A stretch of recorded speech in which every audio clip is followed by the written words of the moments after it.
Aujourd'hui, je vais vous parler de la peur, parce que le phénomène de la peur est très intéressant. Une peur chasse l'autre.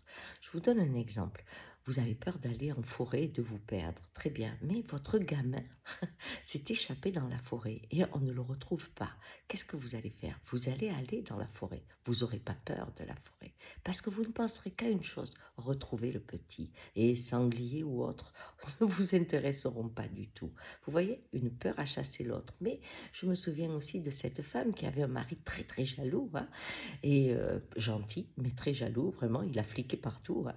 Il y a eu le Covid. Et alors, elle avait tellement peur du Covid que lui, il pouvait dire n'importe quoi, elle s'en foutait. Une peur chasse l'autre. Et parlons du Covid. Vous vous souvenez, il n'y a pas encore si longtemps, le Covid était terrible, hein. On ne sait pas s'il est toujours aussi terrible, mais en tout cas, on sait que la peur de la guerre, la peur de la pénurie, la peur de l'inflation fait que le Covid devient complètement gérable. Mais à nouveau, prenons l'inflation, puisque j'en parle. On disait que ça devenait difficile le pouvoir d'achat et beaucoup de candidats à la présidence parlent du pouvoir d'achat.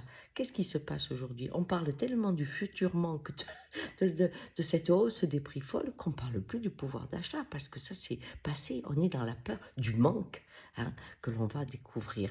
Donc une peur chasse l'autre. Et moi, quelle est ma grande peur aujourd'hui?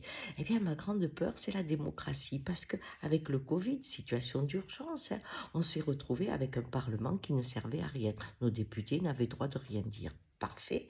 Bon, et bien maintenant, si on doit se retrouver dans un état de guerre, ou en tout cas avec des difficultés économiques très importantes vu la richesse que représentait l'Ukraine et nos dépendances à la Russie, eh bien, si on doit vivre cette période encore bouleversante, est-ce que on va rester dans une dictature pour répondre à une dictature? Parce que quelque part, moi j'aime la démocratie et j'ai peut-être la naïveté, vous me direz, de croire que tout seul on va plus vite, hein, comme dit l'adage, mais à plusieurs on va plus loin.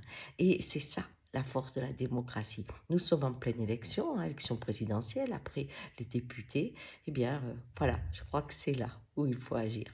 Allez, cherchez votre peur d'aujourd'hui qui a annulé plein d'autres peurs. Ciao.